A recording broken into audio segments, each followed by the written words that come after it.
नमस्कार साथियों। कल हमने एक पार्ट पढ़ लिया था इस क्रोनोलॉजी का। आज सेकंड पार्ट है जिसमें आपने सिर्फ जो राजस्थान करंट अफेयर है वही कवर करेंगे सेकंड ग्रेड को ध्यान में रखते हुए, क्योंकि सेकंड ग्रेड के अंदर सिर्फ राजस्थान का ही करंट पूछा जाता है। चूरू में गौरव सेनानी समारोह है, खेल स्टेडियम का नामकरण। भारतीय सेना की सब शक्ति कमान यानी रणबांकुरा डिवीजन 8 मार्च 2026 को चूरू की जिला खेल स्टेडियम में गौरव सेनानी समारोह का भव्य आयोजन किया गया। आपको पूछ सकते हैं कि भी गौरव सेनानी समारोह का भव्य आयोजन कहाँ किया गया था? चूरू में किया गया था। ये छोड़ देना, ये नहीं पढ़ना है, ये भी छोड़ देना, ये भी छोड़ देना। ये चीज एक्स्ट्रा ये नहीं पढ़नी है अपने को, सिर्फ वही चीज पढ़नी है जो पेपर के अकॉर्डिंग इम्पोर्टेंट हो। इसमें ये ध्यान में रखना, प्रथम चरण 36 करोड़ की लागत से जोधपुर, टोंक, शेरगढ़ और झुंझुनू में इन कॉम्प्लेक्स का निर्माण होगा। जोधपुर, टोंक, शेरगढ़ और झुंझुनू में ये कॉम्प्लेक्स है, इनका 36 करोड़ की लागत से निर्माण होगा। और फिर विशेष संस्थान जोधपुर में मेजर शैतान सिंह कौशल विकास केंद्र है और झुंझुनू में वॉर म्यूजियम की स्थापना की जाएगी। हो सकता है कि वॉर म्यूजियम की स्थापना कहाँ की जाएगी? झुंझुनू में। और मेजर शैतान सिंह कौशल विकास केंद्र कहाँ स्थापित किया जाएगा? ये जोधपुर में स्थापित किया जाएगा। इसमें दो चीज ये याद रखनी है, एक चीज ऊपर वाली याद रखनी है। फिर अपना कोटा बूंदी ग्रीनफील्ड एयरपोर्ट है, शिलान्यास एवं महत्वपूर्ण तथ्य। इसमें जितने भी तथ्य है ना, वो अपने को एक एक चीज ध्यान में रखनी है, क्योंकि इम्पोर्टेंट है पूरा का पूरा। आड़ोती क्षेत्र के बहुप्रतीक्षित कोटा बूंदी ग्रीनफील्ड एयरपोर्ट परियोजना का भव्य शिलान्यास, ये तारीख याद रखनी, इसकी 7 मार्च 2026 को किया गया था। इस अवसर पर प्रधानमंत्री नरेंद्र मोदी ने वर्चुअल माध्यम से जनसभा को संबोधित किया। पूछ सकता है कि वर्चुअल माध्यम से जनसभा को किसने संबोधित किया है? नरेंद्र मोदी ने। तब शिलान्यास किया गया था इसका 7 मार्च 2026 को। और इसका शिलान्यास करता कौन कौन है? तो लोकसभा अध्यक्ष ओम बिरला, मुख्यमंत्री ब्रजलाल शर्मा और केंद्रीय नागरिक उड्डयन मंत्री के राममोहन नायडू ने एयरपोर्ट की आधारशिला रखी। इसमें लागत और क्षेत्रफल वाला तो कंफर्म याद रखना है। इसकी लागत है 1507 करोड़ की अनुमानित लागत वाली यह परियोजना 440 हेक्टेयर से अधिक भूमि पर विस्तृत होगी। ये 1507 करोड़ याद रखनी, इसकी अनुमानित लागत है, और 440 हेक्टेयर भूमि याद रखनी है इसकी। रनवे की विशेषता क्या है?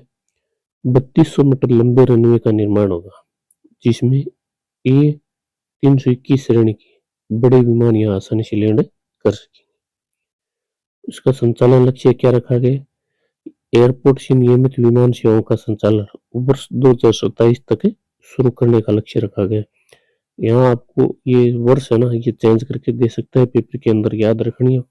वर्ष 2027 तक इसका वो शुरू करने का लक्ष्य रखा गया है। और ये 3200 मीटर लंबा है। औद्योगिक गलियारा एयरपोर्ट के पास ही 600 हेक्टेयर भूमि औद्योगिक विकास हेतु आरक्षित की गई। मुख्यमंत्री ने रिको को इसके लिए ठोस औद्योगिक रोड मैप तैयार करने के निर्देश दिए। ये छोड़ देना, औद्योगिक गलियारा नहीं पढ़ना है। इसका संचालन लक्ष्य देखना है, रनवे की विशेषता देखनी है, और ये टर्मिनल क्षमता है ये देखना। फिर Rajasthan agriculture carbon credit pilot project, ये किसानों के लिए आय का एक नया स्रोत है। राजस्थान कृषि विभाग ने राज्य में कृषि भूमि प्रबंधन कार्बन परियोजना शुरू करने के लिए IORA इकोलॉजिकल सॉल्यूशन के साथ एक महत्वपूर्ण समझौता किया। इसका मुख्य उद्देश्य क्या? Rajasthan agriculture carbon credit pilot project योजना, इसका मुख्य उद्देश्य क्या है? जलवायु अनुकूल खेती को बढ़ावा देना और कार्बन उत्सर्जन कम करने के बदले किसानों को कार्बन फाइनेंस यानी अतिरिक्त आय दिलाना है। इसका उद्देश्य ये कन्फर्म याद करना है आपको। फिर पायलट प्रोजेक्ट के स्थान कौन कौन से हैं? इसकी शुरुआत राज्य के 3 चयनित ब्लॉकों में बानसूर, कोटपुतली बैरोड, महुआ, दौसा और मालपुरा टोंक से की जा रही है। इसका उद्देश्य और वही पायलट प्रोजेक्ट के स्थान, दो तो ये याद करने हैं आपको। प्रमुख गतिविधियां इस योजना के तहत किसान पौधारोपण, सूक्ष्म सिंचाई, फार्म पंप और सोलर पंप जैसे कार्यों के माध्यम से कार्बन क्रेडिट अर्जित कर सकेंगे। भुगतान का आधार, इन गतिविधियों को अपनाने पर कृषकों को कार्बन उत्सर्जन में आई कमी के आधार पर प्रति हेक्टेयर निर्धारित राशि दी जाएगी। योजना का जुड़ाव, यह परियोजना भारत सरकार की कार्बन क्रेडिट ट्रेडिंग स्कीम 2023 से जुड़ी है, जो भविष्य में पूरे राज्य में लागू की जाएगी। कार्बन क्रेडिट का अर्थ है, यह एक आर्थिक तंत्र है जिसमें निर्धारित सीमा से कम कार्बन उत्सर्जन करने पर क्रेडिट मिलते हैं, जिसे अन्य कंपनियों को बेचकर आय प्राप्त की जा सकती है। इसमें जितने भी पॉइंट है वो सभी याद करने हैं आपको। एक एक पॉइंट इम्पोर्टेंट है इसका। ये पूरी ये है ना कार्बन क्रेडिट ये योजना, इसको पूरी को याद करना है आपको, मिस नहीं करना है। सत्य है, सत्य के अंदर वो कथन दिया जाते हैं ना, वो देखकर पूछेगा इसमें से। राजस्थान विक्षुब्ध क्षेत्र संपत्ति हस्तांतरण नियमन विधेयक 2026। राजस्थान विधानसभा ने 6 मार्च 2026 को सांप्रदायिक रूप से संवेदनशील इलाकों में संपत्ति की बिक्री को विनियमित करने वाला विधेयक ध्वनित किया गया है। ऐसा कानून बनाने वाला राजस्थान गुजरात के बाद देश का दूसरा राज्य बन गया है। ये राजस्थान ही गुजरात के बाद दूसरा राज्य बना। ये छोड़ देना आप, ये मत पढ़ना इसके अंदर, ये नहीं देखना आप।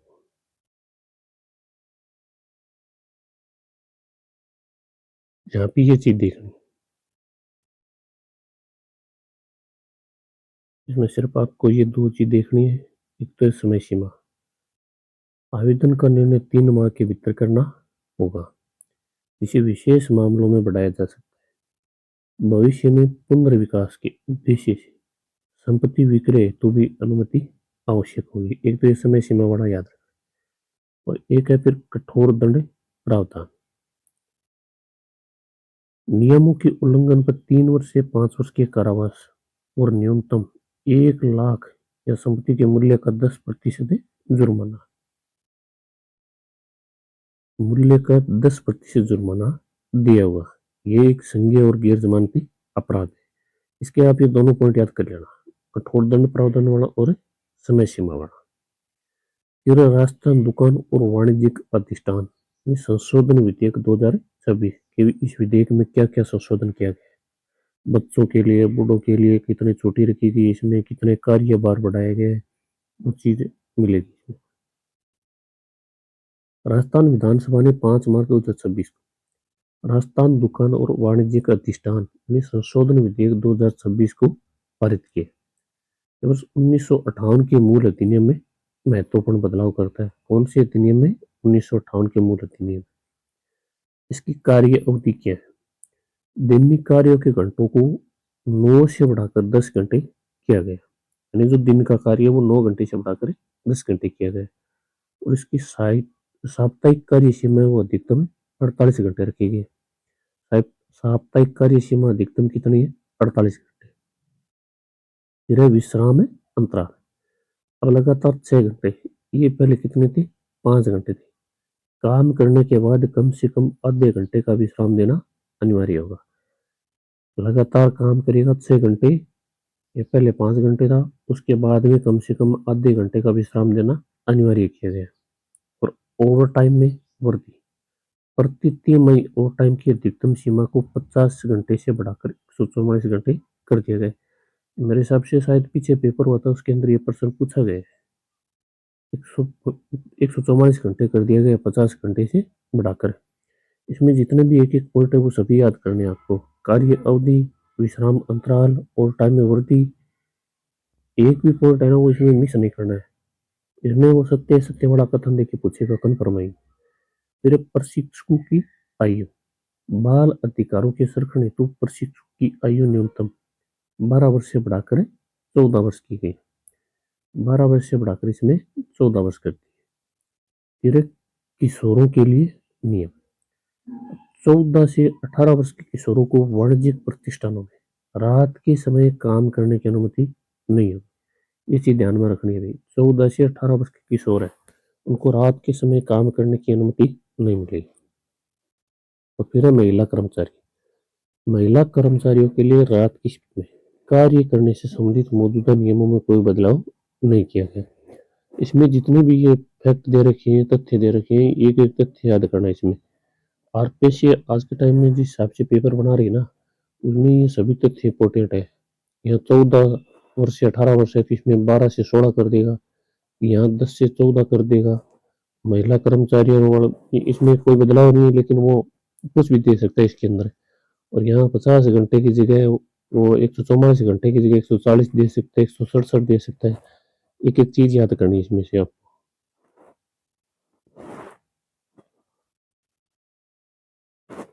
राजस्थान जन विश्वास उपबंधों का संशोधन विधेयक 2026, इसमें कौन कौन से सुधार किए गए हैं वो चीज याद रखनी है आपको। ये तो पारित हो गया 5 मार्च 2026 को। और इसका प्राथमिक उद्देश्य क्या है? छोटे और तकनीकी अपराधों के लिए जेल की सजा के प्रावधान को समाप्त करना है। इसका उद्देश्य ध्यान में रखना है तो आपको कि प्राथमिक उद्देश्य छोटे और तकनीकी अपराधों के लिए जेल की सजा के प्रावधान को समाप्त करना है। प्रमुख लक्ष्य क्या रखा गया? प्रदेश में ईज ऑफ लिविंग और ईज ऑफ डूइंग बिजनेस को बढ़ावा देना तथा आम नागरिकों और व्यापारियों को अदालती उलझनों से राहत दिलाना। उद्देश्य क्या, लक्ष्य क्या है इसका? प्रदेश में ईज ऑफ लिविंग और ईज ऑफ डूइंग बिजनेस को बढ़ावा देना, आम नागरिकों और व्यापारियों को अदालती उलझनों से राहत दिलाना। फिर कानूनी संशोधन, इस विधेयक के जरिए राज्य के 11 विभिन्न कानूनों में सुधार किया गया है, जहां अब कारावास के स्थान पर केवल आर्थिक दंड या जुर्माना दिया होगा।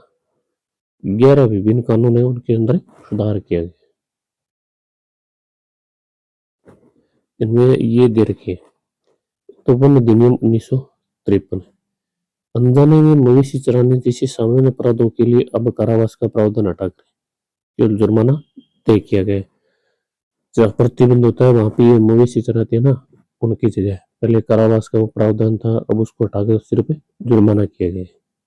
वेयर हाउसिंग एक्ट 1958, बिना लाइसेंस भंडारण पर पहले 1 वर्ष की जेल थी, जिसे अब अधिकतम 50,000 के जुर्माने में बदल दिया गया।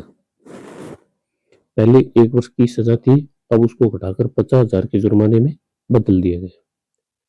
तो पेयजल दुरुपयोग, पेयजल का दुरुपयोग करने पर क्या सजा थी? घरेलू कनेक्शन का गैर घरेलू उपयोग करने पर 1 वर्ष के जेल के प्रावधान को समाप्त कर। पहले 1 वर्ष की जेल का प्रावधान था, अब उसको समाप्त कर दिया गया। उसके स्थान पर 200 रुपए से 1,000 रुपए प्रतिदिन का जुर्माना निर्धारित किया गया। 200 रुपए से लेकर 1,000 रुपए वो प्रतिदिन के हिसाब से जुर्माना निर्धारित किया गया, वो जुर्माना आपको देना पड़ेगा। और अन्य प्रभावी कानून है, राजस्थान नगर पालिका अधिनियम 2009, स्टाम्प अधिनियम 1998, साहूकार अधिनियम 1963, गैर सरकारी शैक्षणिक संस्था अधिनियम 1989। जो अधिनियम पारित किए गए थे उनमें ये मुख्य मुख्य अधिनियम है।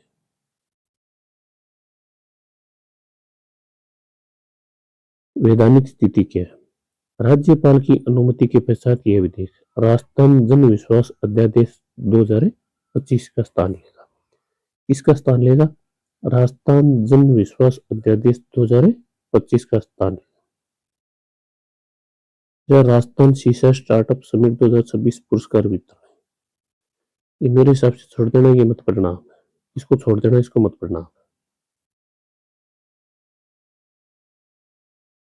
फिर national para badminton championship, Krishna नागर का दौरा सवर्ण,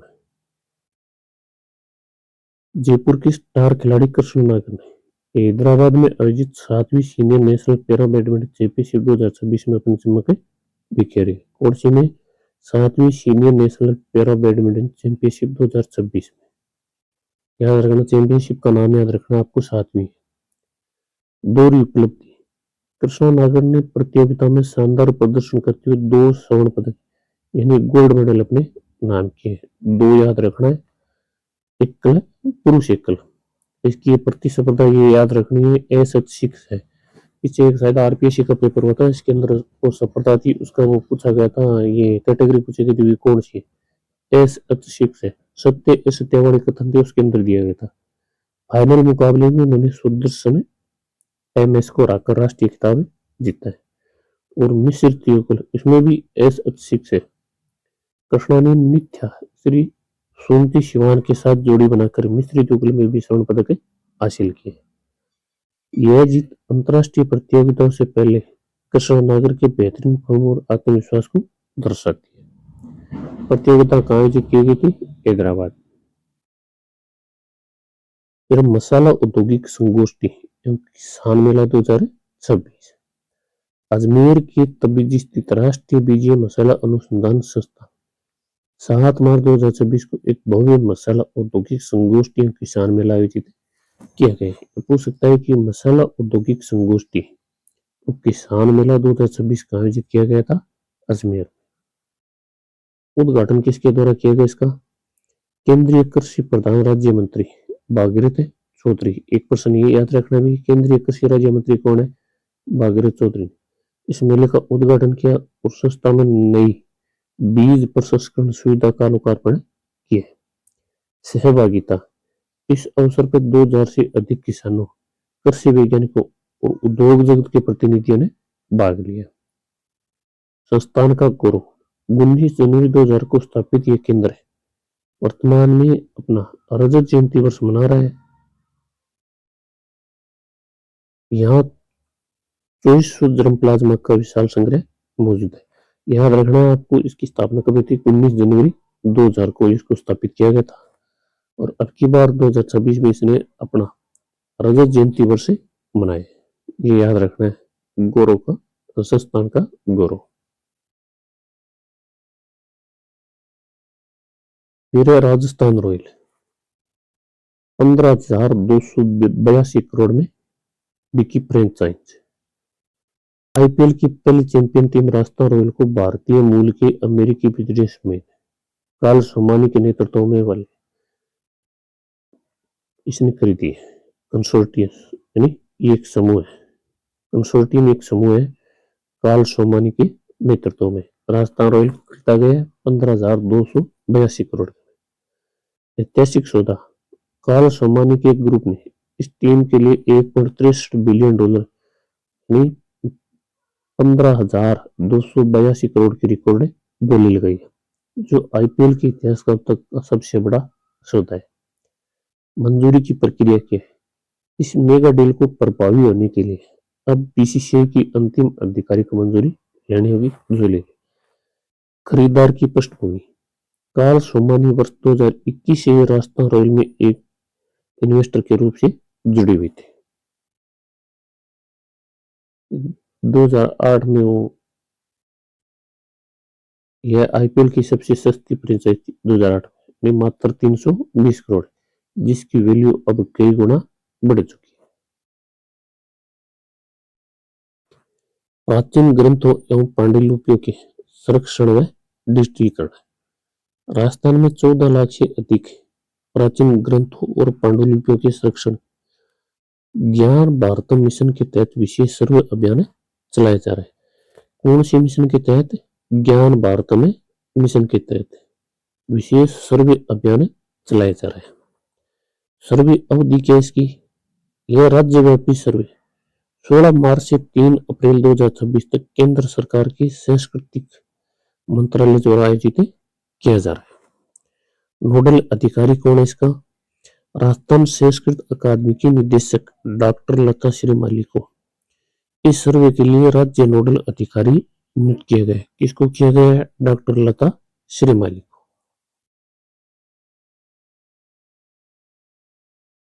संस्थागत ढांचा, पांडुलिपि विरासत के बेहतर प्रबंधन हेतु शीघ्र ही राज्य पांडुलिपि विरासत परिषद की स्थापना की जाए। और मिशन के तहत राजस्थान में 2 मुख्य क्लस्टर केंद्र और 3 स्वतंत्र केंद्र कार्य हेतु नामित किए गए। ये याद रखना है, 2 तो मुख्य क्लस्टर है और 3 स्वतंत्र केंद्र कार्य करने के लिए नामित किए गए। तकनीक व जागरूकता, सूचनाएं दर्ज करने हेतु ज्ञान भारतम ऐप का उपयोग होगा और जागरूकता के लिए हर घर दस्तक अभियान चलाया जाएगा। ये दोनों याद रखने आपको, ज्ञान भारतम ऐप का उपयोग होगा और जागरूकता के लिए हर घर दस्तक अभियान चलाया जाएगा। वर्तमान प्रगति क्या इसकी, डिजिटलीकरण का कार्य 12 जनवरी 2026 जारी है। अब तक 35,411 पेजों और 1,18,750 पांडुलिपियों की स्कैनिंग पूरी हो चुकी है। छोड़ देना।